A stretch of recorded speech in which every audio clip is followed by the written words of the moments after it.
अच्छा, आपको बता रहे थे यहाँ पर दो डायपोल मोमेंट के बारे में। यहाँ पर G है, ये जब दोनों ग्रुप सेम नेचर के होंगे तो क्या होगा, यहाँ पर जो म्यू होगा ये थीटा के इनवर्सली प्रोपोर्शनल होगा, ये म्यू आर। और जब दोनों ग्रुप अपोजिट नेचर के होंगे, अपोजिट नेचर का मतलब एक इलेक्ट्रॉन भेज रहा है और दूसरा खींच रहा है, तो यहाँ पर जो म्यू आर होगा ये थीटा के डायरेक्टली प्रोपोर्शनल होगा।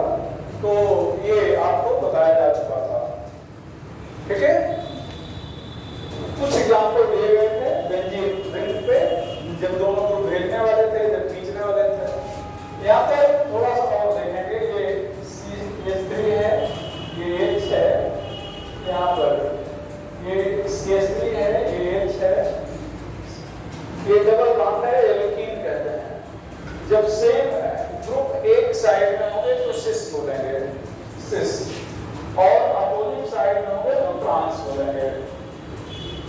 ये ट्रांस है। तो अब यहाँ पर अगर देखा जाए तो ये दोनों ग्रुप सेम नेचर के हैं। ये इलेक्ट्रॉन भेज रहे हैं तो लग रहा है कि इलेक्ट्रॉन यहाँ कहीं आ रहे हैं, ये इलेक्ट्रॉन भेज रहा है, लग रहा है इलेक्ट्रॉन यहाँ कहीं आ रहे हैं, ठीक है। यहाँ पर ये इलेक्ट्रॉन भेज रहे हैं, ये इलेक्ट्रॉन भेज रहा है, दोनों एक दूसरे का अपोज कर रहे हैं। अब वो यहाँ तो सेम नेचर है, सॉरी हाँ सेम नेचर है, तो थीटा के इनवर्सली प्रोपोर्शनल होना चाहिए। तो अब यहाँ पर ये थीटा, अगर इसको थीटा देख लिया जाए और इसको थीटा देख लिया जाए, तो यहाँ पर एंगल कम है और यहाँ पर एंगल 180 का है, तो एंगल बढ़ा म्यू घटा। और चूंकि दोनों सेम नेचर के हैं तो इक्वली अपोज करेंगे, तो इक्वली अपोज करेंगे तो यहाँ पर ट्रांस है, यहाँ पर म्यू क्या हो जाएगा, 0, यहाँ पर म्यू 0 नहीं होगा, तो म्यू सिस ग्रेटर देन क्या होगा भैया, म्यू ट्रांस। तो यहाँ पर ध्यान दो, ये Cl है, ये H है, ध्यान है बेटा, ये Cl है, ये H है, वही फिर से ये इलेक्ट्रॉन खींचने वाला है, ये देखो, और यहाँ पर ये Cl है, ये इलेक्ट्रॉन खींचने वाला है लेकिन अपनी बार अपोजिट है, तो ये Cl दोनों अपोजिट हैं और इलेक्ट्रॉन खींच रहे हैं, तो इलेक्ट्रॉन को क्या करेंगे, निल कर देंगे। तो यहाँ पर म्यू क्या होगा, 0 नहीं होगा, जबकि यहाँ पर म्यू क्या हो गया, 0 हो गया, तो म्यू सिस ग्रेटर देन क्या हो गया बेटा, म्यू ट्रांस हो गया। और इसको थोड़ा सा ऊपर कर दे रहे हैं, इधर देखिएगा, इधर। अब यहाँ पर ये एक देखो, ये CH3 इलेक्ट्रॉन भेज रहा है और Cl इलेक्ट्रॉन खींच रहा है, तो CH3 इधर इलेक्ट्रॉन भेज रहा है और Cl इधर खींच रहा है, तो भेजता हुआ तो इधर है और खींच इधर से रहा है। और यहाँ पर ध्यान रखना, CH3 और ये CH3 इलेक्ट्रॉन भेज रहे हैं सारे,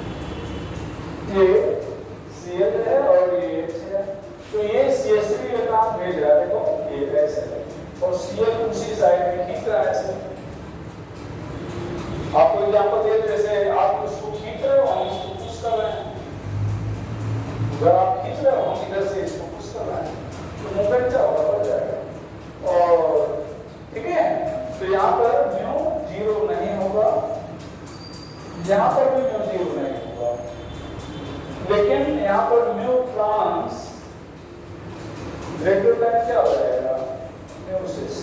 अब ध्यान देना बेटा, आप दो बार सिस ज्यादा लिखे, देखो सिस ग्रेटर देन, यहाँ पर ट्रांस ग्रेटर देन लिखे हो। तो अगर आप ध्यान से देखो तो यहाँ पर जो एग्जाम्पल आपके बनते हैं, यहाँ पर क्या बनेगा, दोनों इलेक्ट्रॉन भेजने वाले होंगे या दोनों इलेक्ट्रॉन खींचने वाले होंगे, ये हो सकता है। तो जब दोनों इलेक्ट्रॉन भेजने वाले होंगे, जब दोनों भेजने वाले हैं, ये देखो ये सेम नेचर के हैं, या दोनों खींचने वाले हैं, उस समय सिस ज्यादा है और ट्रांस कम है। लेकिन जब एक भेज रहा है दूसरा खींच रहा है तो ट्रांस ज्यादा हो गया और सिस। तो तीन ही एग्जांपल बनेंगे, तीन में दो के केस में सिस ज्यादा होगा। तो अगर आपसे कहा सिस ज्यादा होता है ट्रांस, इन जनरल आप कोई कंडीशन अप्लाई न किया जाए तो आप कहेंगे सिस ज्यादा होता है। अब कंडीशन अप्लाई कर दिया जाएगा तो आप कहेंगे जब इलेक्ट्रॉन खींचने वाले, मतलब दोनों खींच रहे हैं या दोनों भेज रहे हैं, तो ट्रांस ज्यादा, सिस ज्यादा है, एक खींच रहा है दूसरा भेज रहा है तो ट्रांस ज्यादा है। ठीक है, तो इसको लिखाना पड़ेगा क्या, अरे लिख तो लिया हो, इसको लिख लिया हो, चलो लिखिएगा।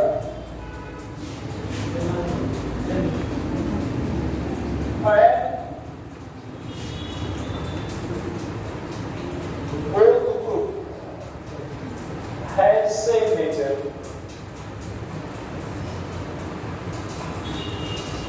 यहाँ पर mu cis greater than mu trans, or mu ortho greater than mu meta greater than mu para.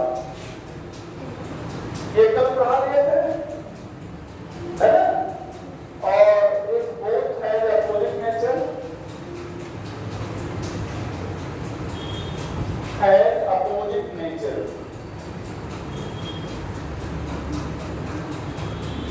Then बोलो बेटा, mu trans mu cis, or mu para greater than mu meta greater than mu R. ये जानते रहेगा। तो para Meta ortho वाला कल पढ़ा दिया था पिछले लेक्चर में, और इस पे चर्चा आज हम लोग कर रहे हैं।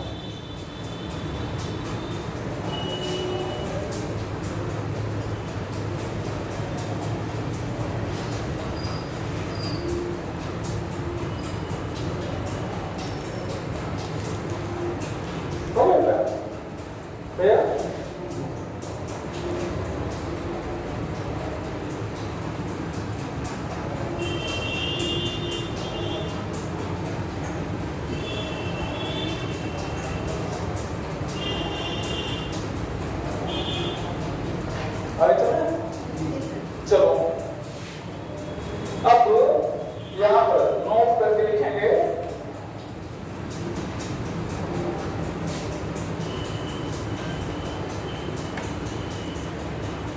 in case of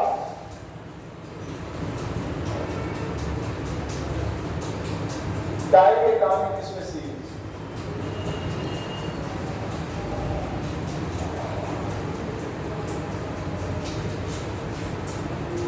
mu 0 if electronegativity difference 0। Diatomic species में mu 0 होगा अगर इलेक्ट्रॉनिक डिफरेंस क्या होगा, 0 होगा।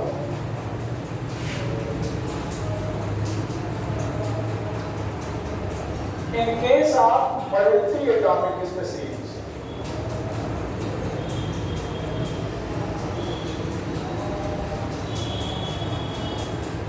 multi-atomic inorganic species,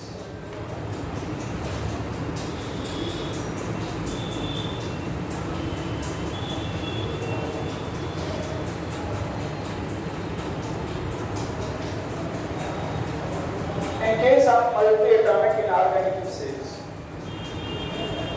for mu 2 भी 0। म्यू 0 होने के लिए ध्यान रखना, म्यू 0 होने के लिए दो चीजें होंगी, दो चीजें होनी चाहिए। एक तो पहला lone pair of central atom should be absent.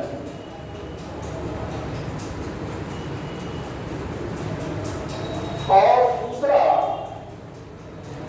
यहां पर एक एक्सेप्शन होगा, दो एक्सेप्शन होगा, एक्सेप्ट XeF2 XeF4। ये पूछे जाने वाले क्वेश्चन है, ध्यान रखिएगा। यहां पर लोन पेयर है, लोन पेयर नहीं होना चाहिए। फिर से सुन लो, इनऑर्गेनिक स्पीशीज में म्यू 0 होने के लिए सेंट्रल एटम के पास लोन पेयर नहीं होना चाहिए। अगर लोन पेयर है तो म्यू 0 नहीं होगा, लोन पेयर है तो म्यू 0 नहीं होगा। यहाँ पर लोन पेयर है दोनों में, फिर भी म्यू 0 है। यहाँ पर बता दे रहे हैं कि म्यू 0 है, म्यू 0 यहाँ पर क्या है, म्यू 0 क्यों 0 है ये भी पूछ लेता है। एक क्वेश्चन दिया जाएगा, which one of the following है जीरो डायपोल मोमेंट, तो इन दोनों में से कोई देखेगा तो जीरो डायपोल मोमेंट बोलेंगे। दूसरा क्वेश्चन क्यों 0 है, अभी उस पर चर्चा हो जाएगी। और दूसरा, attached atom should be same.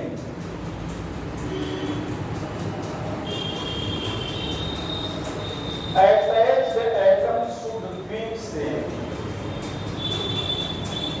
हालांकि यहां पर भी एक्सेप्शन मिलेगा, यहां पर एक्सेप्शन क्या मिलेगा, एक्सेप्ट और भी एक आध हो सकते हैं, थोड़ा सा अभी हम इसको बहुत ज्यादा एक्सप्लेन नहीं कर पाएंगे इसको, क्यों? क्योंकि अभी आपको स्ट्रक्चर बनाना सिखाए हैं, स्ट्रक्चर बनाना सिखाए नहीं है। और ये आप तभी समझ पाओगे जब आप स्ट्रक्चर बनाना जानते हो। स्ट्रक्चर मतलब अभी हम लोग लोअर लेवल पे तो बस केवल आर्किटेक्ट पूरा करना जानते हैं या सीखते हैं। ये तो जब थोड़ा हायर लेवल पे बात होती है, कंपटीशन लेवल पे बात होती है, तो आर्किटेक्ट पूरा करना ही जरूरी नहीं होता। ये भी ध्यान रखना होता है कौन सा आइटम किस पोजीशन पे होगा। आर्किटेक्ट तो पूरा होना ही चाहिए, उसकी पोजीशन भी फिक्स होनी चाहिए।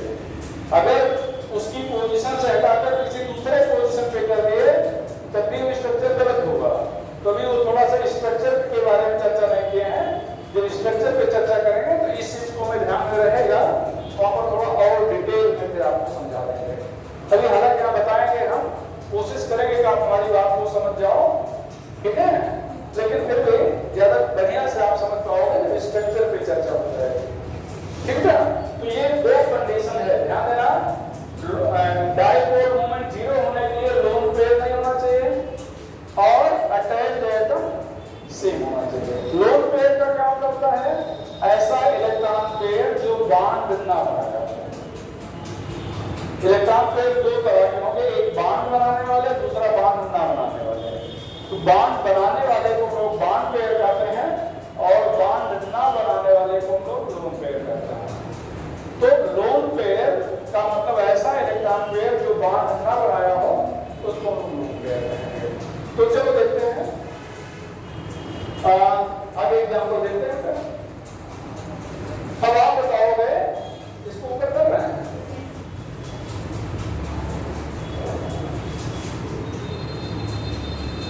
फाइंड, यहाँ पर फाइंड क्या लिखे वैसे लिखे हैं।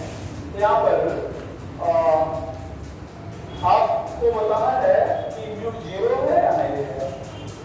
तो यहाँ पर CO2 लिख रहे हैं, SO2 लिख रहे हैं, SO3 लिख रहे हैं, PCl3 लिख रहे हैं, PCl5 लिख रहे हैं, यहाँ पर SF4 लिख रहे हैं, 2 लिख रहे हैं, SF4 लिख रहे हैं, SF6 लिख रहे हैं।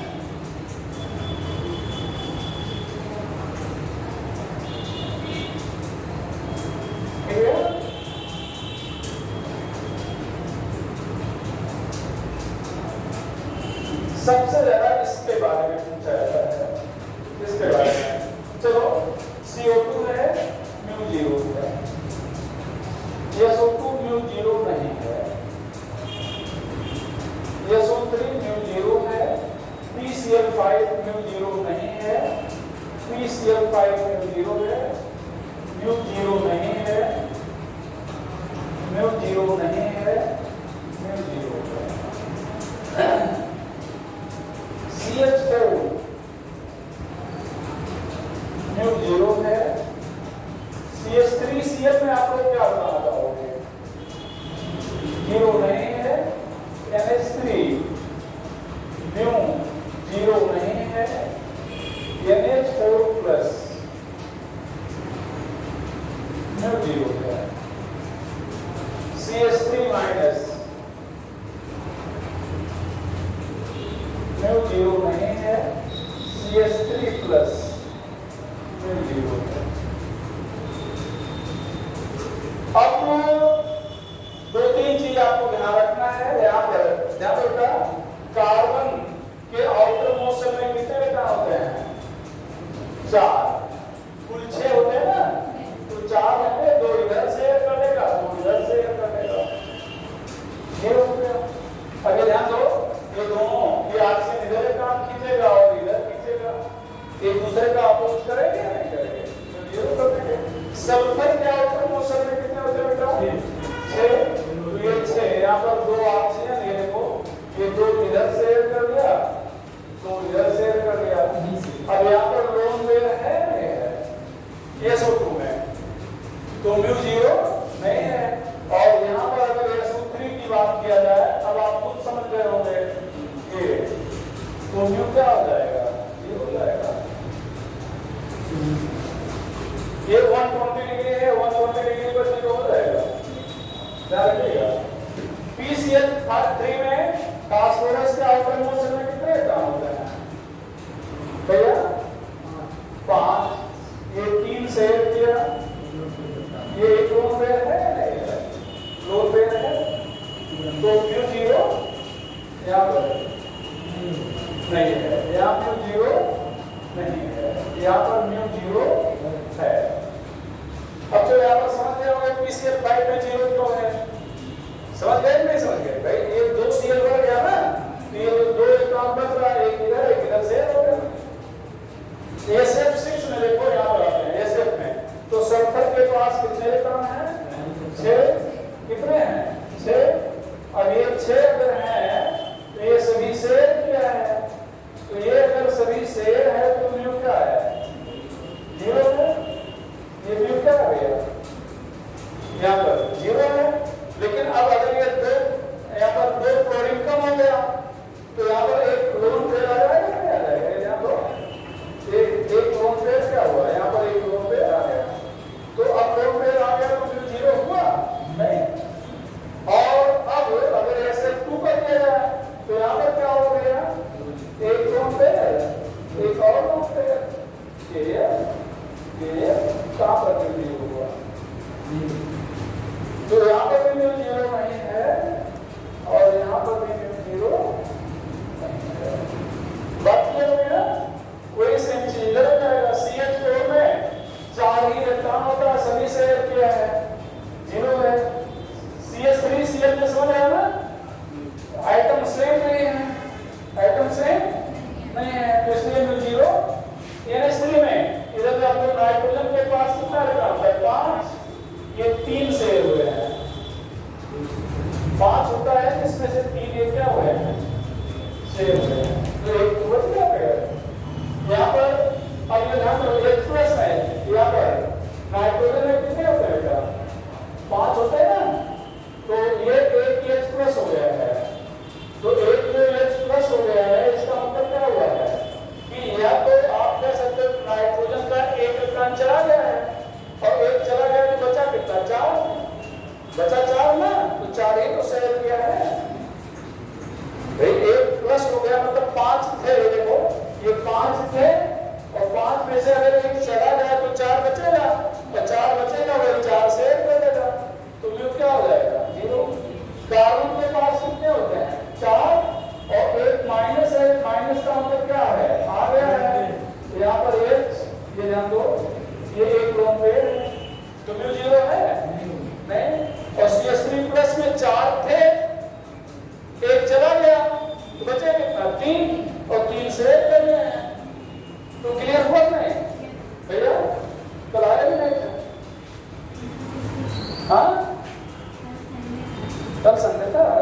सैटरडे पहले वाला संडे, सैटरडे को वही जब मतलब जब क्लास चला था तब कल होता है, तब तो कोई नहीं आया था, तुम्हें ही छोटों पे इतना समझते हो कि कैसे टीचर को गुमराह करना है, इसकी बात को गलत साबित करना है, बस केमिस्ट्री समझ नहीं आती, क्यों भैया?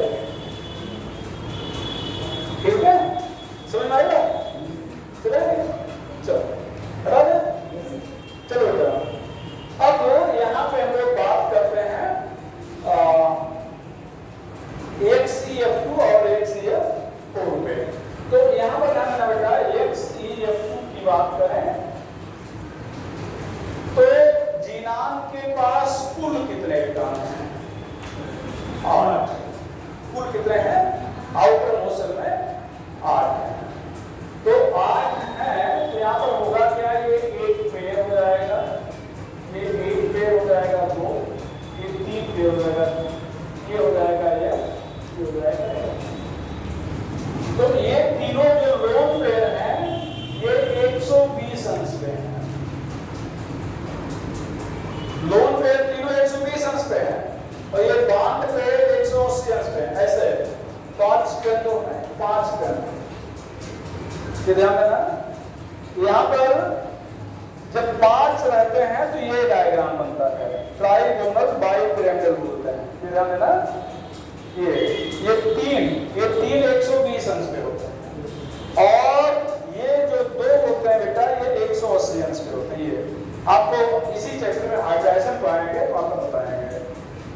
जब ऐसी संरचना वाली हो मतलब 5 पेयर हो इसमें, ठीक है, तो 3 यहाँ पर होंगे और 2 ऐसे होंगे और ये जो इसको इक्वेटर कहते हैं और इसको एक्सिस कहते हैं। इसको लिखाएंगे आगे जब हाइड्राइजेशन पढ़ाएंगे तो पर स्ट्रक्चर के बारे में बताएंगे तो आप लिखाएंगे। अभी जो ओरली बोल रहे हैं इसको लिखाएंगे, लिखने की जरूरत नहीं है। तो ये 5 होते हैं और यहाँ पर अगर लोन पेयर आएगा तो केवल यहीं पर होगा, इन्हीं तीनों में से अगर एक है इन्हीं तीनों में से किसी एक पर होगा, 2 है इन्हीं तीनों में से किसी 2 पर होगा, 3 है तो इन्हीं तीनों पर होगा और बांध है तो यहाँ पे रहेगा। अगर कोई लोन पेयर है तो सब पे बांध आता रहेगा। अब ध्यान दो कि केवल लोन पेयर ऐसे है तो तीनों 120 अंश पे हैं, तीनों एक दूसरे के इफेक्ट को क्या कर दिए? कैंसिल कर दिए और ये बांध 180 अंश पे है, ये बांध एक दूसरे के इफेक्ट को क्या कर दिया? कैंसिल कर दिया। बात समझ में? अच्छा, ये जो लोन पेयर के कारण डायपोल मूवमेंट होता है इसको कहते हैं एटॉमिक डायपोल मूवमेंट और ये बांध, इसको बांध बनाया ना तो इसको बांध पेयर कहते हैं। इसके कारण जो डायपोल मूवमेंट होता है कहीं नहीं जा रहा, बड़ी मेहनत से बात है। आप लोग बड़े यहाँ पंखे में सो गए आराम से, ठीक है। तो यहाँ पर ध्यान देता है ये बांध डायपोल मूवमेंट है। तो ये बांध डायपोल मूवमेंट जो है ये मतलब एक दूसरे को क्या करेगा? कैंसिल कर देगा। तो ये 0 हो जाएगा। 6 वाले में अगर 6 है तो यहाँ पर ध्यान दो ये स्क्वायर प्लेनर बन जाता है, ऐसे स्क्वायर बन गया और ये देखो स्क्वायर है, ये हो गया स्क्वायर और ये एक नीचे हो जाएगा बाइपिरामिडल कहेंगे, ये स्क्वायर बाइपिरामिडल हो गया। यहाँ पर लोग इसको ऊपर नीचे वाले को एक्सिस कहते हैं, इसको ऊपर नीचे वाला ऊपर वाला एक्सिस है और ये चारों इक्वेटर हैं। वहां पे पिछले में ये 3 इक्वेटर थे, पिछले में 3 इक्वेटर थे और 4 इक्वेटर हो गए। तो यहाँ पर थोड़ा सा एक अंतर होता है। 6 वाले केस में जो लोन पेयर होता है वो एक्सिस पे होता है, ऊपर नीचे होता है और 5 वाले केस में इक्वेटर पे होता है। 5 वाले केस में कहाँ पर होता है? इक्वेटर पे। तो अगर सारे एक्सिस ये जैसे 2 एक्सिस हैं, दोनों लोन पेयर आ जाए तो ये लोन पेयर इस लोन पेयर को क्या कर देगा? कैंसिल। ये इसको कैंसिल कर दिया, इसको कैंसिल कर दिया, बस बराबर हो गया, 0 हो गया, नहीं हो गया। और अगर ये 3 था तो ये तीनों 120 का रिजल्टेंट 0 होता है, तो ये तो 0 हो गया। ऊपर वाला नीचे वाले को कैंसिल कर दिया, तो यही कंडीशन है। तो डायग्राम बना के बता देते हैं, ठीक है। हाँ, एक चीज जो चर्चा चल रही थी, हमारी चर्चा ये चल रही थी कि जो एटॉमिक म्यू है मतलब लोन पेयर के कारण भी डायपोल मूवमेंट पाया जाता है, इसको एटॉमिक म्यू कहते हैं और बांड के कारण पाया जाता है उसको बांड म्यू कहते हैं। तो यहाँ पर आपसे यही तरह नहीं पूछा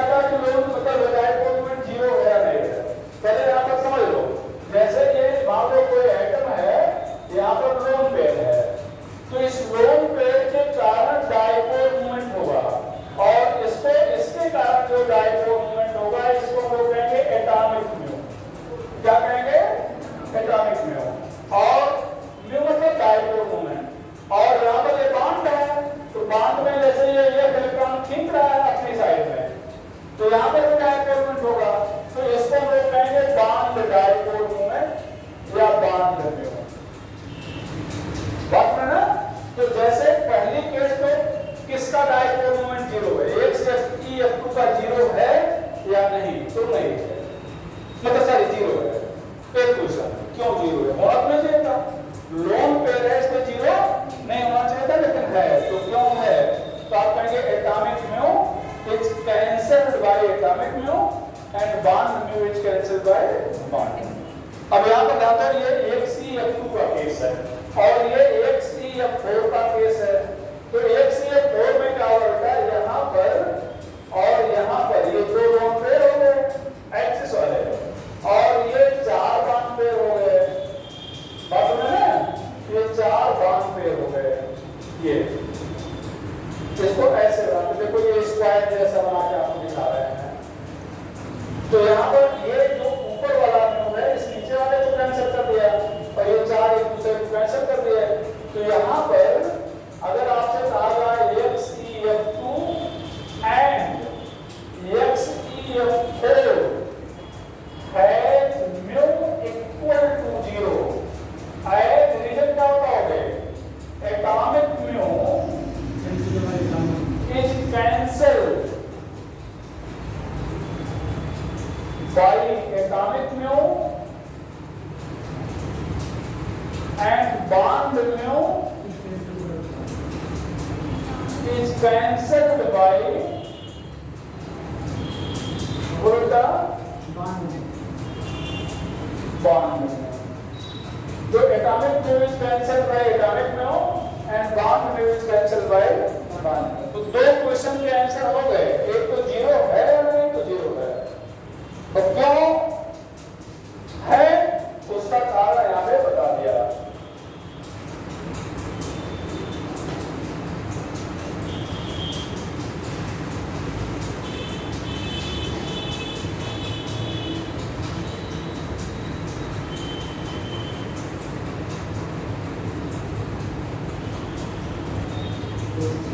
यहाँ पर कोई सा ऐसे पूछेंगे,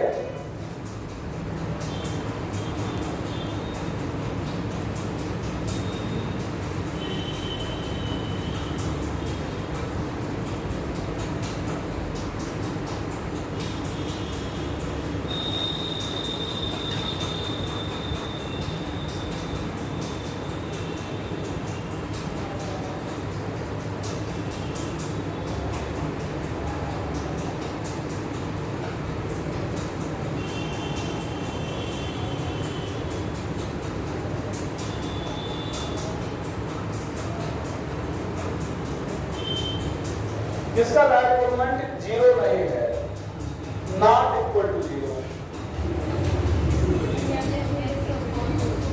किसका जीरो नहीं है, अब ध्यान दो, लगता तो इसका भी जीरो नहीं है, लगता इसका भी जीरो नहीं है, लेकिन इन दोनों का जीरो है। तो ध्यान करेगा, सब पढ़ा दिया गया ना। आगे चल जाए, इसको बता दो, बता दो इसको।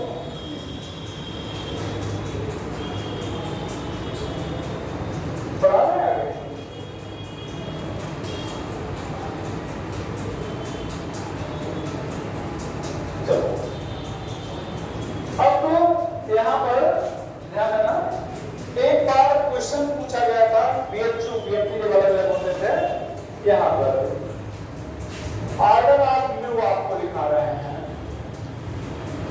एक तो म्यू का ऑर्डर पूछ सकता है NF3 less than NCl3, NBr3 less than NH3, करें N बिहार से बात क्या आएगा, I3 और क्या हो गया बेटा NH3। तो यहाँ पर ध्यान देना, यहाँ पर इलेक्ट्रोनेगेटिविटी आपको पढ़ाई नहीं गई है, तो पढ़ाएंगे तो लिखाएंगे N की 3 होती है, Cl की 3 होती है, F की 4, Br की 2.8, आयोडीन की 2.5 और हाइड्रोजन की 2.1। याद हो सके तो याद कर लेना, ये वैल्यू है, याद करना पड़ेगा, याद करने के बाद में पढ़ाएंगे सिखाएंगे। जैसा मैं कहा कि वो चैप्टर पहले पढ़ा देना चाहिए था, लेकिन सिलेबस में पहले ये दिया गया तो हमें इसको पढ़ाना पड़ रहा है। ठीक है, तो अब आप बताओ इलेक्ट्रोनेगेटिविटी का मतलब होता है कौन इलेक्ट्रॉन खींचेगा, तो नाइट्रोजन खींचेगा या फ्लोरीन खींचेगा? कौन खींचेगा? फ्लोरीन। तो ये फ्लोरीन अगर खींचेगा तो इसका डायरेक्शन इधर होगा और दोनों पेड़ के क्या डायरेक्शन होते हैं। अब Cl में कौन खींचेगा? Cl या नाइट्रोजन?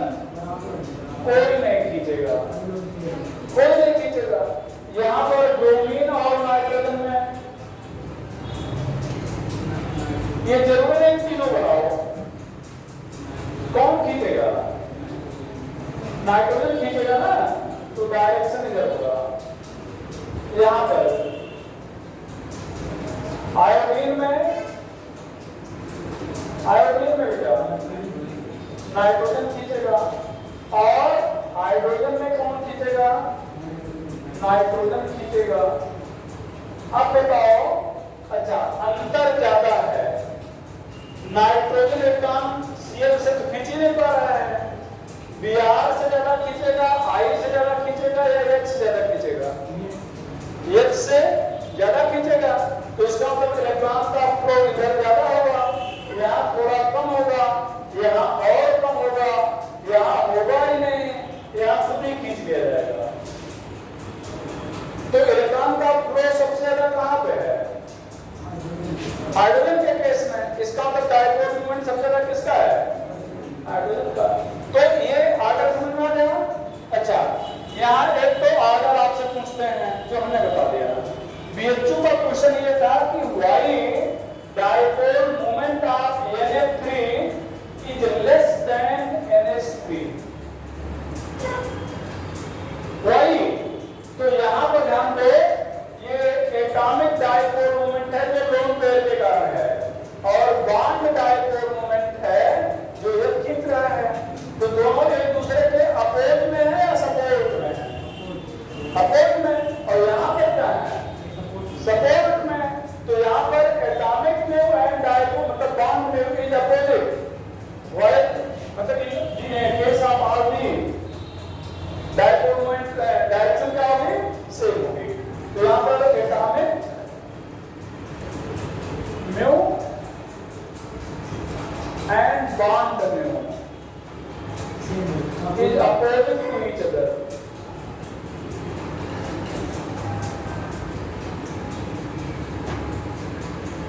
Hence less. इसलिए क्या होगा? कम हो गए। Atomic mu and bond mu are in same direction.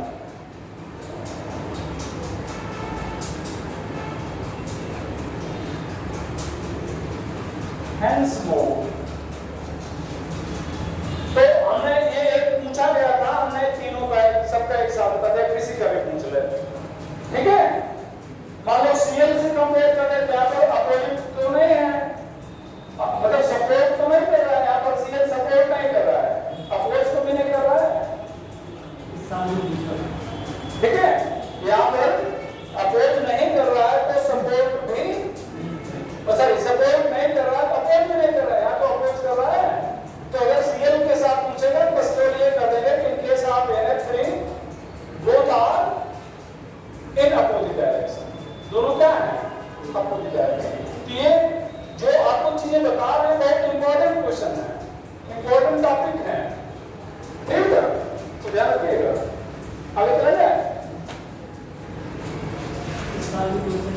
हाँ NCL3 होगा, NF3 और NH3 पूछा आपको, लेकिन एक BHU में एक बार आया फोटो में, ध्यान अपनी बात का पेपर ध्यान में रहेंगे, अलग देखे तो थे लेकिन ध्यान नहीं चलेगा। चलो अब यहाँ पर ध्यान दीजिए, आपसे कहा गया था कि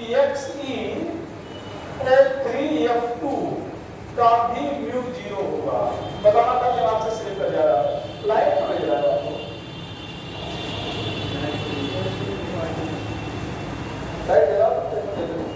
तो यहाँ पर ध्यान रखना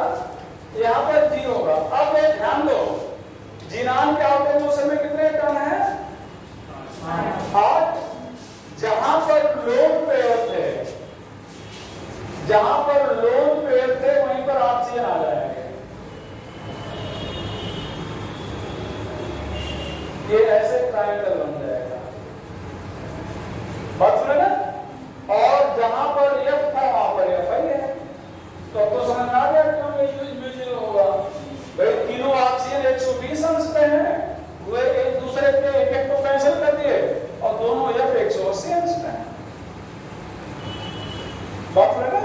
तो अब फिर से एक समरी सुनिए। समरी ये है कि म्यू जीरो होने के लिए लोन पेयर नहीं होना चाहिए और जुड़े हुए एटम क्या होने चाहिए, सेम होने चाहिए। अगर लोन पेयर है तब म्यू जीरो नहीं होगा, या अटैच एटम सेम नहीं है तब भी म्यू जीरो नहीं होगा। हाँ, कुछ विशेष केस में जीरो हो सकता है, जैसा आपको समझाया गया। या तो सारे एक्सिस पर लोन पेयर आ जाए, ऊपर नीचे एक्सिस था, सारे एक्सिस पर लोन पेयर आ जाए तब जीरो हो जाएगा, या सारे इक्वेटर पर लोन पेयर आ जाए तब जीरो हो जाएगा। जैसे HCF3 के केस में तीनों इक्वेटर पर क्या था, लोन पेयर, इसलिए क्या हो गया, जीरो। HCF4 में दोनों एक्सिस पर लोन पेयर था, इसलिए क्या हो गया, जीरो हो गया। या एक्सिस और इक्वेटर पर एक ही जैसे एटम आ जाए, एक्सिस पर सेम हो जाए एटम और इक्वेटर पे क्या हो जाए, सेम हो जाए, तब भी डायपोल मोमेंट क्या हो जाएगा, जीरो हो जाएगा। ठीक है, तो ये चीजें हैं। जब आपको आगे स्ट्रक्चर बना के सिखाएंगे, मतलब वहां पर बताएंगे हाइड्रेशन, तो वहां पर इन चीजों पर और एक्सप्लेन करेंगे। ठीक है, ठीक है। एक और एग्जांपल आपको देना है, CH4 CH3 सॉरी CH4 में CH3Cl CH2Cl2 CHCl3 और CCl4। यहाँ पर ये डायपोल मोमेंट का क्रम ये होगा। ये आपके NCERT में भी बना हुआ है, तो ध्यान रखिएगा, पूछा जा सकता है। इन चारों में किसका डायपोल मोमेंट जीरो होगा, CCl4 का डायपोल मोमेंट जीरो होगा। क्यों जीरो होगा भैया, क्योंकि लोन पेयर है, सभी जुड़े हुए एटम क्या है, सेम है, इसलिए डायपोल मोमेंट क्या हो जाएगा, जीरो हो जाएगा। अब तो मैंने इधर डायपोल मोमेंट पर कोई दिक्कत वैसे ही होनी चाहिए। एक क्वेश्चन और जो बहुत इंपॉर्टेंट है, आप लोगों से पूछा जाता है, देखो एप्लीकेशन हम अलग करके नहीं पढ़ाए, जैसे डायपोल मोमेंट का एप्लीकेशन क्या है इसको अलग करके नहीं पढ़ाया, उसी में समझा दिया। जैसे एप्लीकेशन क्या है, इसके हेल्प से हम लोग बता सकते हैं कौन आर्थो है, कौन पैरा है, कौन मेटा है। इसके हेल्प से बता सकते हैं कौन सिस है, कौन ट्रांस है। डायपोल मोमेंट ज्यादा है तो सिस है, कम है तो ट्रांस है। डायपोल मोमेंट ज्यादा है तो आर्थो, एक्टो है तो पैरा है, ये बताया जा सकता है। लेकिन वैसे उसकी कोई जरूरत नहीं कि इसका एप्लीकेशन क्या है। हाँ, एक जो ज्यादा जरूरत है उसको बता रहे हैं, डायपोल मोमेंट के हिसाब से या हेल्प से हम लोग परसेंटेज आयनिक कैरेक्टर डिटरमाइन कर रहे हैं। ये क्वेश्चन पूछा जाता है। डायपोल मोमेंट काफी इंपॉर्टेंट क्वेश्चन है, जिसमें अभी आपने बताया कि पूछा गया था आपकी बार। ये क्वेश्चन पूछा जाता है, कई बार पूछा गया है और फिर पूछे जाने की संभावना है। ठीक है, तो यहाँ पर ध्यान दीजिएगा।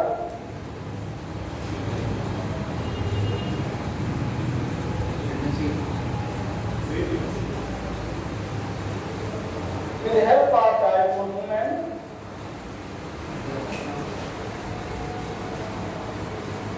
percentage ionic character can be calculated. With help of dipole moment, percentage ionic character can be calculated. यहाँ पर ध्यान रखना बेटा, ये परसेंटेज IC मतलब आयनिक कैरेक्टर, म्यू यहाँ पर हो जाएगा एक्सपेरिमेंटल, यहाँ पर हो जाएगा म्यू ऑब्जर्व इनटू 100। एक्सपेरिमेंटल क्या होगा, जो क्वेश्चन में दिया है, गिवन इन क्वेश्चन में दिया गया होगा वो एक्सपेरिमेंटल होगा। और ऑब्जर्व कैलकुलेटेड कर सकते हो, थ्योरेटिकल कर सकते हो, कैलकुलेटेड म्यू। तो जो म्यू आप कैलकुलेट करते हो वो ऑब्जर्व होगा या वो थ्योरेटिकल होगा, लेकिन जो क्वेश्चन में दिया है वो क्या है, क्या दिया, एक्सपेरिमेंटल। भाई अगर बता दिया गया कि इसका डायपोल मोमेंट इतना है, इसका मतलब प्रैक्टिकली एक्सपेरिमेंट करके जो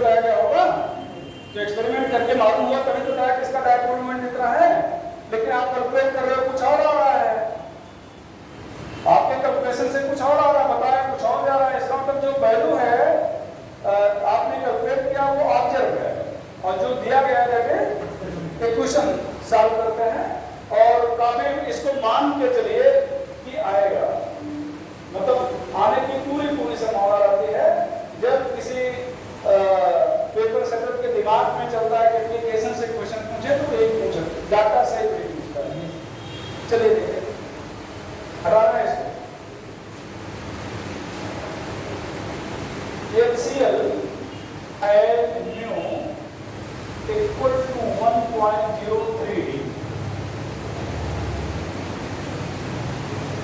If bond length of HCl is 1.27 angstrom, find percentage ionic character of HCl. Find percentage ionic character of HCl. HCl has mu equal to 1.03. If bond length of HCl is 1.27 angstrom, find percentage ionic character of HCl. तो यहाँ पर ध्यान रखना mu यहाँ पर equal to Q into D पढ़ाया है। Q into क्या पढ़ाया है? D पढ़ाया गया था। तो यहाँ पर हम लोग लिख रहे हैं D। अच्छा, Q चार्ज, Q क्या है? चार्ज। अगर चार्ज के बारे में नहीं बताया गया तो आप क्या करेंगे कि कम से कम एक इलेक्ट्रॉन का जो चार्ज होता है उतना लिखेंगे और एक इलेक्ट्रॉन का जो चार्ज होता है ये 4.8 into 10 power minus 10 ESU होता है। ये इलेक्ट्रोस्टैटिक यूनिट में है। और बॉन्ड लेंथ का मतलब इंटरन्यूक्लियर डिस्टेंस, वही दोनों के बीच की दूरी। बॉन्ड लेंथ का मतलब क्या है? जैसे ये HCl है ना, तो ये बॉन्ड लेंथ अगर बताया जा रहा है कि इंटरन्यूक्लियर डिस्टेंस और यही इनके बीच की दूरी भी मानी जाती है। जो न्यूक्लियस के बीच की दूरी वही दूरी मानी जाएगी। तो वो सीधे नहीं कह रहा है कि दोनों की दूरी इतना है, वो ये कह रहा है कि बॉन्ड लेंथ इतना है, मतलब इंटरन्यूक्लियर डिस्टेंस कह लिया, बॉन्ड लेंथ कह लिया, वही दूरी हो गई। तो कितना हो गया? 1.27 एंगस्ट्रॉम है। तो 10 पावर माइनस कितना लिखेंगे? 10 तो नहीं लिखेंगे, 8 लिखेंगे। सेंटीमीटर लिखना है, 10 मीटर होता है। आपको गलत करा देता हूँ क्या है? आप उनकी बात पर विश्वास करना अच्छा नहीं। तो ये हो जाएगा। अब इसको सॉल्व करो बेटा, तो 4.8 into 10 पावर 5 ये 6.09 आ जाएगा। 6.09 into 10 power minus 18 ESU centimetre. और इतने को आपने डिवाइड लिखा था। क्या लिखा था? डिवाइड या 6.09D के डिवाइड यूनिट है। इस वैल्यू को आप डिवाइड बोलते हो, आपको बताए थे शुरुआत के डायग्राम का कल। तो अब तो मेरे साथ तो आज का होगा, करना क्या आगे? आगे क्या किया जाए?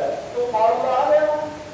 तो अब यहाँ पर परसेंटेज आयनिक character mu experimental mu observe into 100। तो एक्सपेरिमेंटल कितना का जो क्वेश्चन में दिया गया है, ऑब्जर्व कितना है? 6.9, 100 से मल्टीप्लाई कर दिया जाए। इसको सॉल्व करोगे तो 16.8% आ जाएगा। परसेंटेज आयनिक करेक्टर ये आ जाएगा। डाटा सहित पूछता है, ध्यान रखिएगा।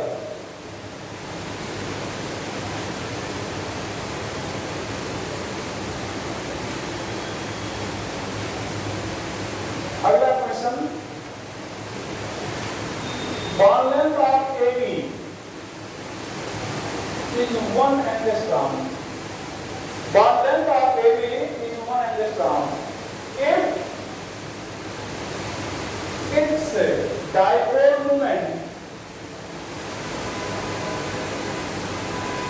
is 1.6 into 10 power minus 30 coulomb meter, ACM coulomb meter, ठीक है? Find percentage ionic character of bond AB.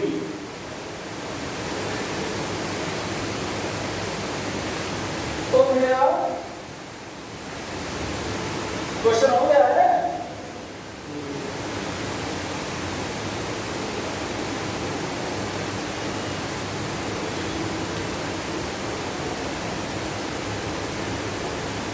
चलो आगे।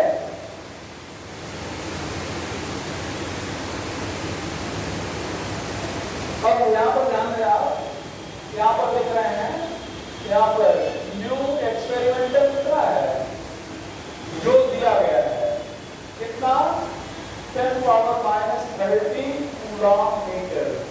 और न्यू ऑब्जर्व क्या करोगे, Q इंटू डी। क्यू दिया गया है नहीं, तो कितना लिखोगे 1.6 इंटू 10⁻⁻90। क्यों ऐसा किए, पिछली बार तो 4.8 लिखे थे, कूलॉम मीटर है, क्या है कूलॉम मीटर। तो कूलॉम में होने के कारण यहाँ पर हम ये यूनिट लेके के बात कर रहे हैं। तो चूंकि आप कूलॉम दिया गया था, इसलिए हमने क्या किया बेटा, चार्ज की वैल्यू कूलॉम में रख लिया, और एक जो बॉन्ड लेंथ दिया गया था उसको किसमें कर लेंगे, मीटर में। तो यहाँ पर कितना हो जाएगा, एक इंच का मतलब 10⁻⁻10 मीटर। तो अब कितना हो जाएगा 1.6 इंटू 10⁻⁻29 कूलॉम मीटर हो जाएगा। अब परसेंटेज आयनिक कलेक्टर क्या लिखोगे, mu experimental upon mu observe into 100। तो अब यहाँ पर क्या लिख रहे हैं 1.6 इंटू 10⁻⁻20 ये 30 है ना, और यहाँ पर 1.6 इंटू 10⁻⁻29 ये इंटू 100। तो ये दो जीरो यहाँ पर होने के कारण यहाँ पर 2 पावर माइनस में कम हो जाएगा। तो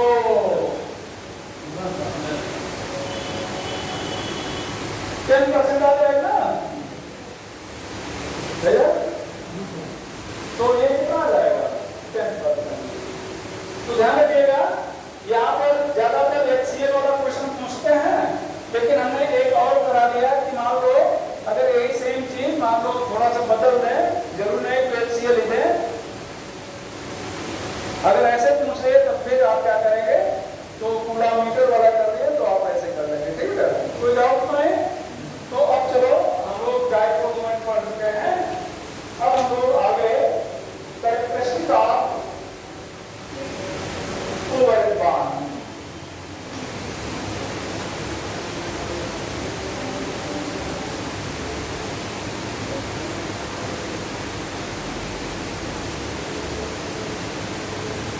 Characteristic of covalent bond and compound.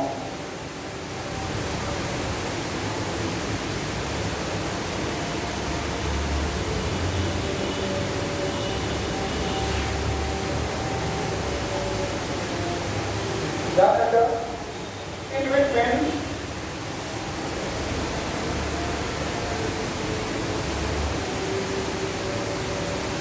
covalent bond, sorry, covalent molecule.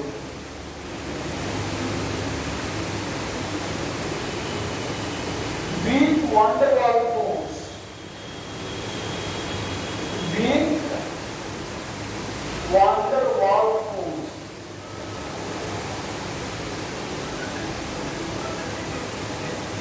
are found. एक minute,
van der Waals force पाया जाएगा।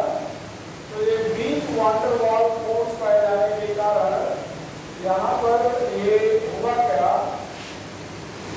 ये वीक बॉन्ड वाला फोर्स है, तो ये दूर दूर होंगे, मतलब काफी क्लोज नहीं आ पाएंगे। तो क्लोज नहीं आ पाएंगे तो सारे स्टेट में नहीं होंगे, ज्यादातर गैस स्टेट में या फिर लिक्विड स्टेट में होंगे। सो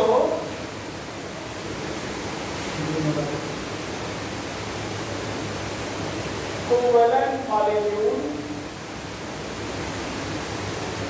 exist in gas or liquid state.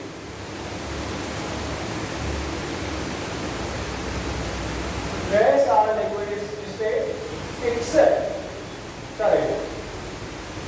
have less melting and boiling point.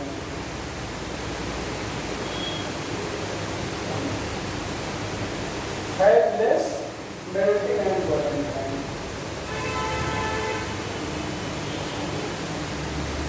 Have less melting and boiling point.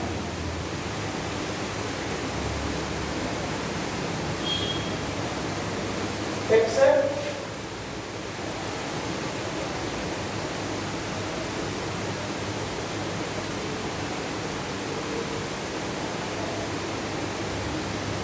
carbon diamond,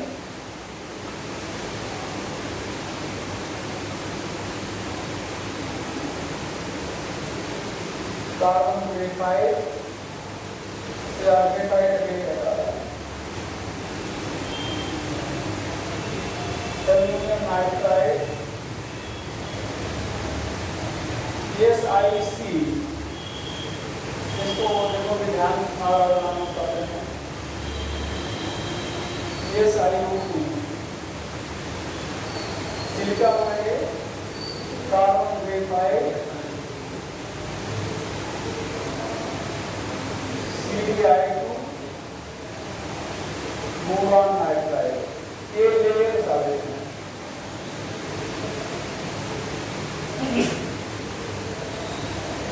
layer सारे ठीक है, इसका नाम थोड़ा सा कार्बन होता है।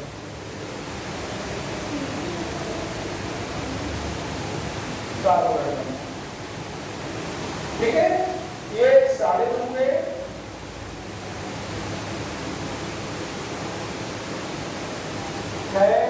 very high melting point and boiling point.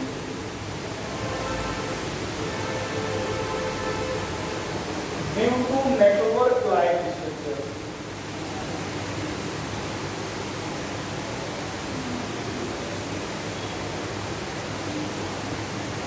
Due to network-like structure.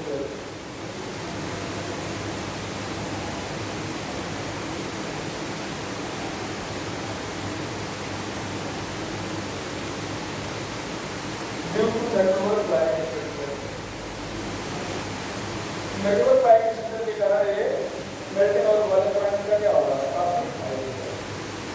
ठीक है। तो ऊपर करें इसको,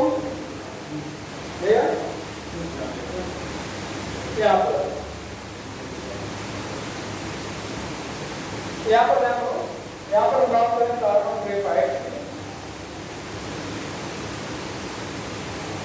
डायमंड, कार्बन डायमंड की बात कर रहे हैं। तो यहाँ पर ध्यान दीजिएगा, कार्बन डायमंड की बात करने पर तो कार्बन के यहाँ पर जो स्ट्रक्चर होगा ऐसा स्ट्रक्चर होता है।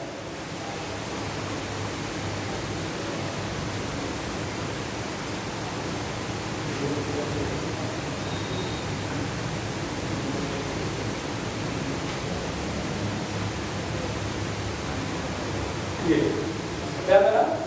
अब थोड़ा सा समझिएगा, ये जहां पर चेन मुड़ी है उसको कार्बन मानेंगे, क्या मानेंगे, और एक कार्बन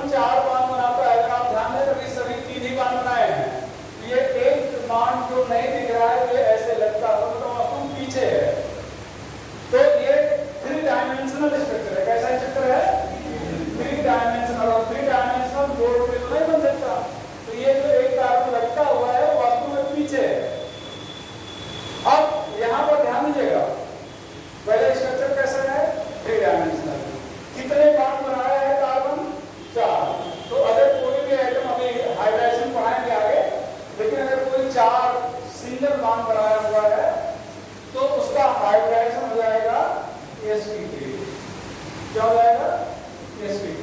4 में एक s और 3 p, 4 में एक s और क्या हो जाएगा 3 p। आगे हाइड्रोजन बताएंगे, हम फार्मूला बताएंगे कि फार्मूले से आप हाइड्रोजन कैसे निकाल लेंगे, लेकिन जब फार्मूला बताएंगे तो इसका एग्जांपल नहीं बताएंगे या कोई नहीं बताता, समझ रहे हैं? बहुत सारे ऐसे हैं जो फार्मूले से आएंगे भी नहीं, वो स्ट्रक्चर जानते रहोगे तभी बता पाओगे, तो इसलिए इनको अभी यहीं से जानते चलो। तो ये हो जाएगा नेटवर्क प्राइम स्ट्रक्चर है। अच्छा ये ध्यान दो, 4 इलेक्ट्रॉन थे और चारों इलेक्ट्रॉन बॉन्ड बना लिए हैं, तो कोई इलेक्ट्रॉन फ्री है भैया? कोई इलेक्ट्रॉन फ्री है नहीं? तो अगर कोई इलेक्ट्रॉन फ्री नहीं है तो इसका मतलब ये कंडक्टिविटी शो नहीं कर सकता, unable to conduct electricity.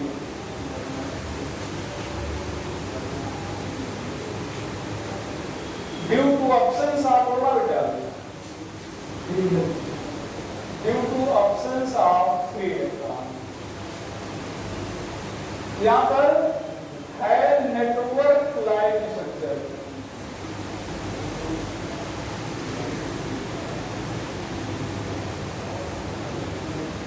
Network like structure. Network like structure जाल जैसे इसकी संरचना होती है, तो नेटवर्क लाइक स्ट्रक्चर के कारण इसका मेल्टिंग और बॉइलिंग पॉइंट काफी ज्यादा होगा।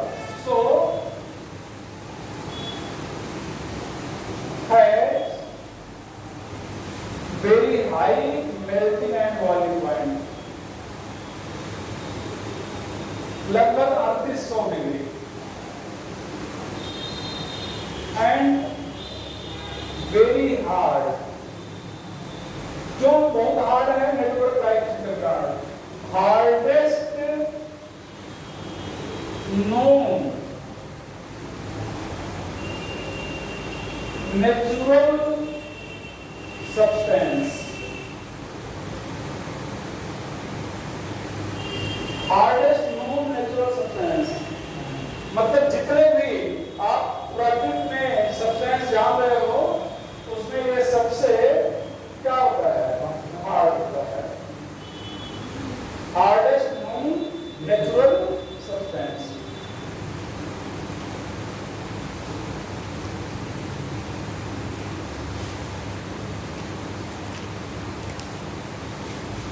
इसकी डेंसिटी कितनी होगी?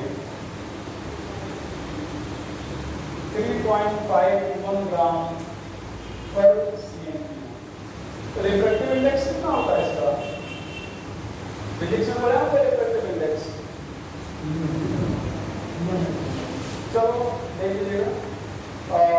यूज्ड एज एब्रेसिव, एब्रेसिव का मतलब कहीं पर खरोच लगाना है, काफी हार्ड होता है, तो खरोच अगर कहीं लगाना है तो इसका फॉर कटिंग द ग्लास,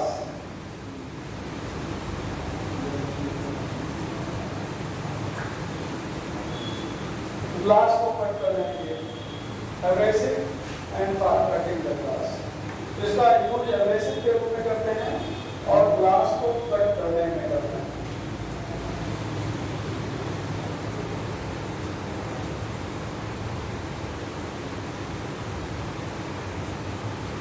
ठीक है, तो यहां पर SiC ले रहे हैं, है same structure,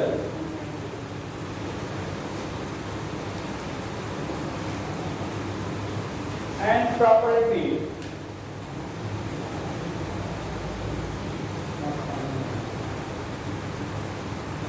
similar to diamond,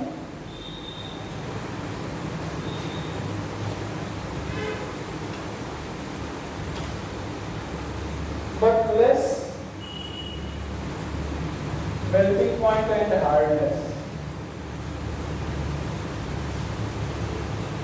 यहां पर ध्यान रखना, इधर है तो SiC में देखो कार्बन की वैलेंसी 4 है और सिलिकॉन की भी 4 है, तो यहां पर अल्टरनेट बन गया है ना, अल्टरनेट मैनर में जैसे इस कार्बन को सिलिकॉन कर दो, ये कार्बन इसको सिलिकॉन कर दो, ये कार्बन इसको क्या कर दो, सिलिकॉन, तो यहां पर इसके स्ट्रक्चर में अल्टरनेट मैनर में क्या आ जाते हैं, सिलिकॉन आ जाते हैं।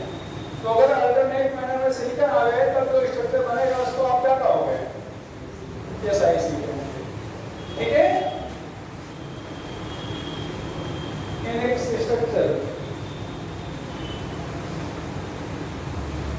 alternate carbon is replaced by silicon.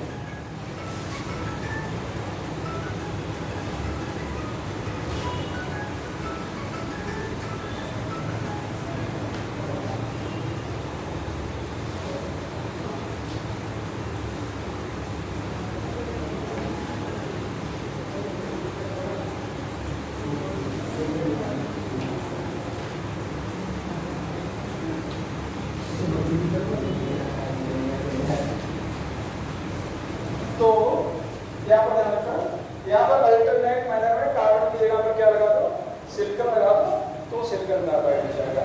Hardness कम क्यों है? तो देखो कार्बन की साइज छोटी है, सिलिकॉन की क्या है, बड़ी। तो अभी अगर कोई भी चीज एक समान साइज पे करके पैक करो तो पैकिंग ज्यादा नहीं करोगे, लेकिन अगर जो एटम है या कोई भी पार्टिकल है उनकी साइज सेम नहीं है तो क्या पैकिंग उतनी अच्छी होगी? नहीं। तो हार्डनेस उतनी अच्छी नहीं, इसीलिए यहाँ पर हार्डनेस और मेल्टिंग पॉइंट थोड़ा सा क्या हो गया है, कम हो गया है। यहाँ पर एक बार SiO2 के बारे में पूछा गया था, SiO2। तो SiO2 की चर्चा करें बेटा, तो यहाँ पर SiO2 में अगर ध्यान दो, ये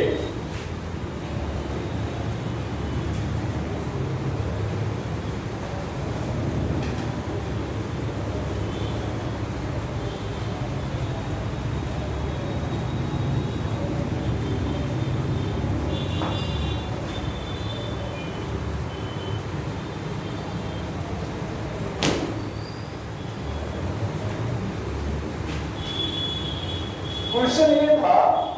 अच्छा पहले तो आप हाइड्रोजन बता दो, हाइड्रोजन क्या होता है?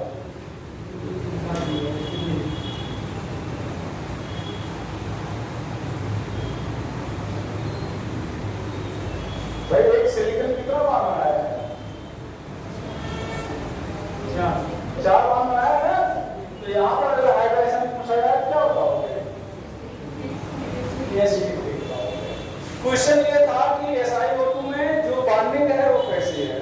तो एक सिलिकॉन 4 ऑक्सीजन से जुड़ा है और एक ऑक्सीजन 2 सिलिकॉन से जुड़ा है, ऐसे क्वेश्चन पूछ लिया गया है। तो इन SiO2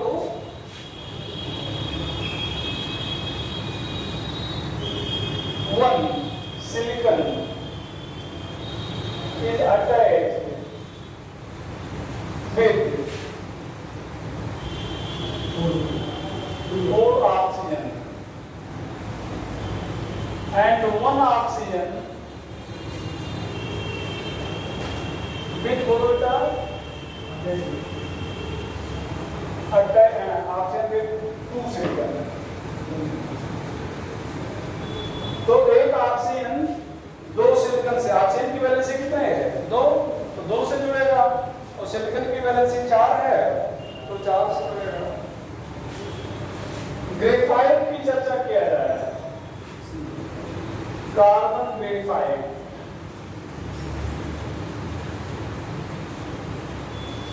ये बन गया है क्या? बन गया हो तो इसको आगे बढ़ा के तब दूसरे नए पेज पे लिखें, रिमूव करें। चलो यहाँ पर हम लोग कार्बन ग्रेफाइट की बात करें, ये ध्यान रखना। यहाँ पर होता क्या है कि जो ग्रेफाइट है उसका सिस्टम कुछ ऐसे होता है।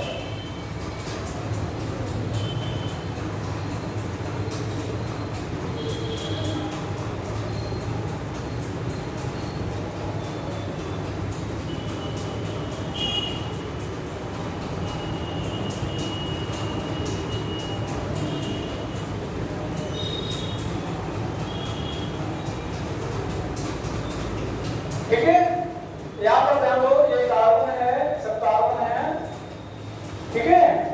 अब एक कार्बन ने कितना बॉन्ड बनाया है? 3, और एक जो बॉन्ड बच रहा है इलेक्ट्रॉन, ये आपस में पाई बॉन्ड बनाएगा। तो यहाँ पर हम एक सिग्मा बॉन्ड को काउंट करेंगे, सिंगल बॉन्ड को। यहाँ पर 1, यहाँ पर 2, यहाँ पर क्या हो गया? 1, ये 2, ये क्या हो गया? 3। अगर कोई डबल बॉन्ड है तो उसमें एक ही गिना जाएगा, दूसरा नहीं गिनेंगे, ऐसे मान लो। भी बात चर्चा होगी।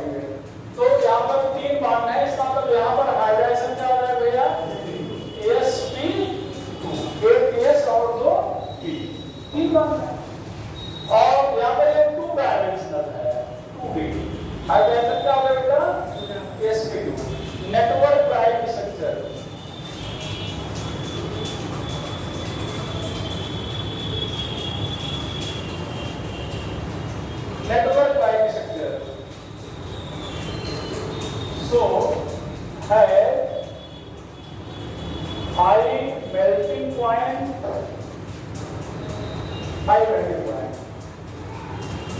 and hard.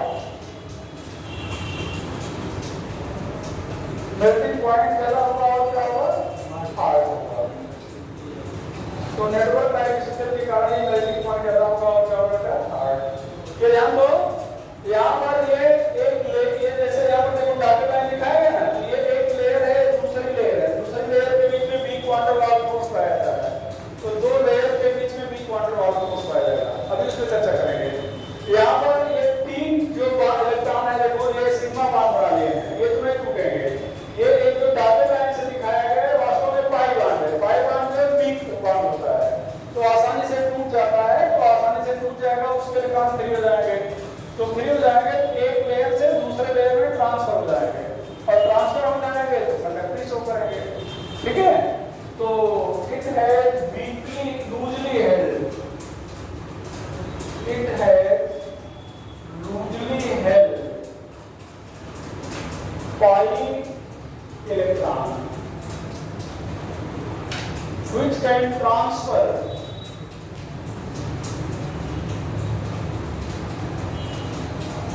from one layer to other layer.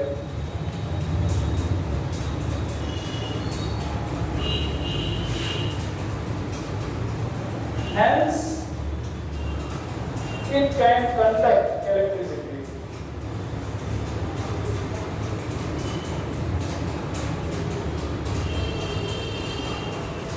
ये लाइन इंपॉर्टेंट है, ध्यान रखिएगा। ये वाली इंपॉर्टेंट पॉइंट है।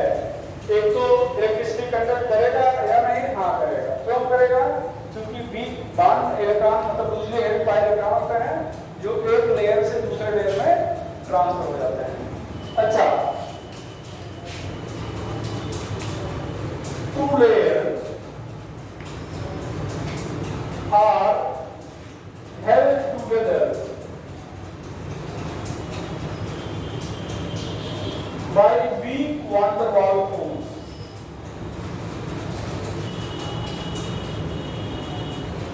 Weak van der Waals force.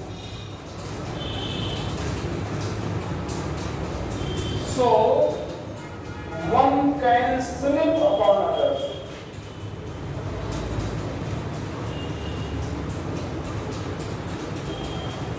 Hence, graphite is used as lubricant.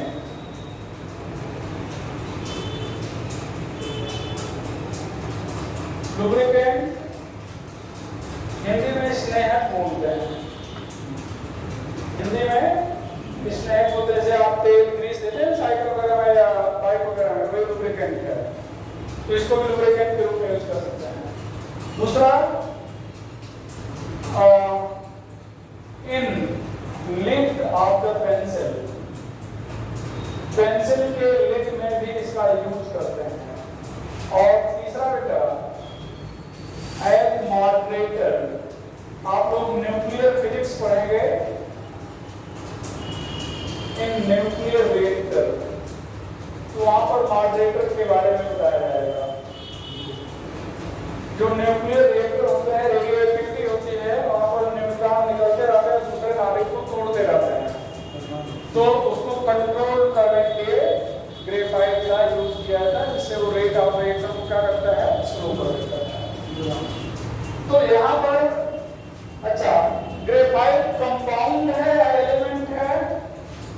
Element है। ग्रेफाइट कंपाउंड है या एलिमेंट है? अगर आपसे पूछा जाए तो आप क्या करेंगे? एलिमेंट है। डायमंड एलिमेंट है, जिसमें सेम टाइप के एटम होंगे, एलिमेंट होगा। ये ध्यान रखिएगा, जिसमें सेम टाइप के एटम होंगे वो क्या होगा? एलिमेंट होगा। एक क्वेश्चन है, which one can represent conductivity?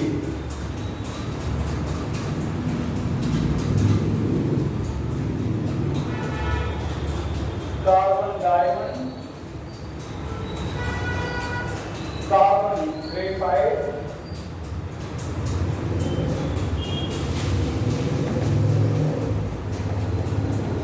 KCl solid, SiO2,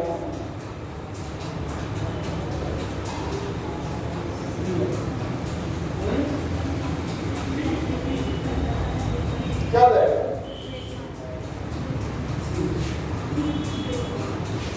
अभी बताया जा रहा है ग्रेफाइट कंडक्टिविटी रिप्रेजेंट करता है, और क्यों रिप्रेजेंट करता है इसको याद रखने के लिए क्या है? किस बोल रहे हो?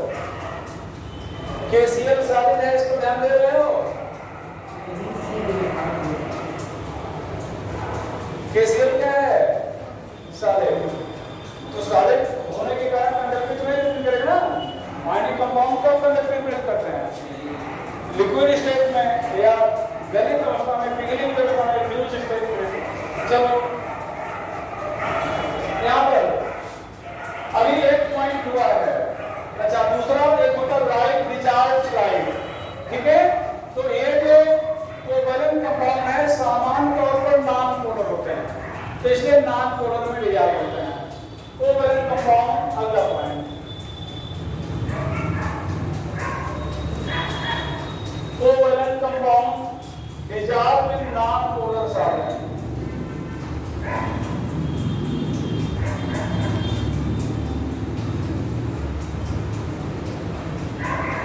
Like in CS2, CCl4, benzene, toluene, N-hexane, N-heptane, etc. But does not dissolve in polar solvent. Does not dissolve in polar solvent. Does not dissolve in polar solvent. Like in H2O, except those which can form hydrogen bond with water.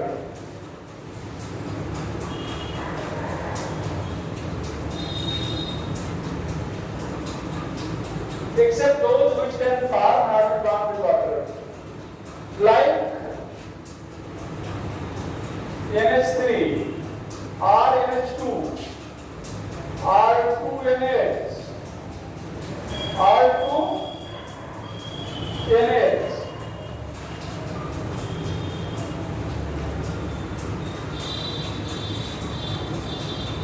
R2NH, ROH, RCOOH,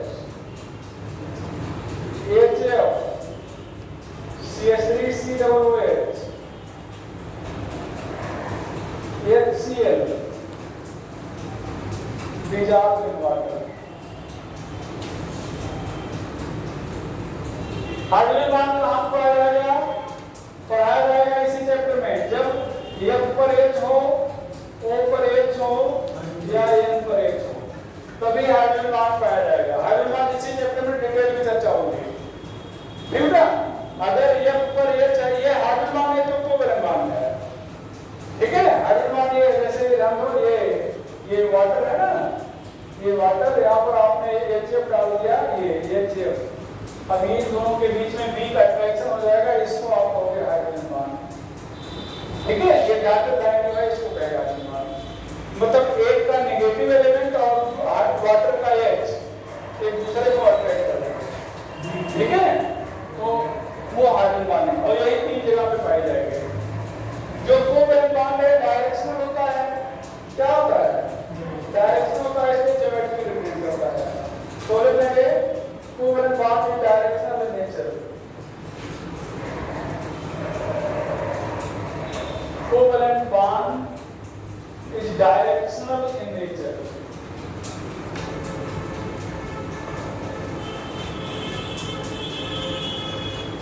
hence represent geometry.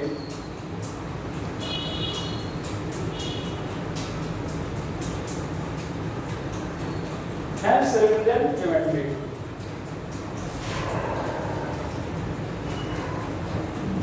Covalent compound represent isomerism.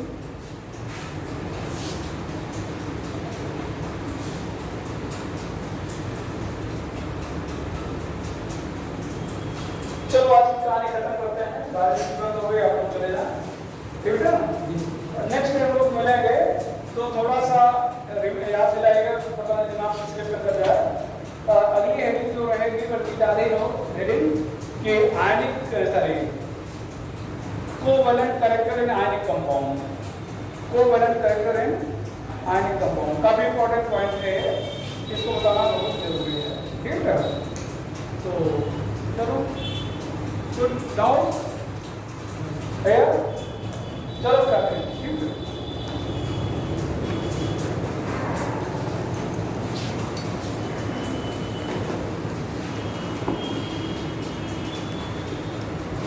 Thank you.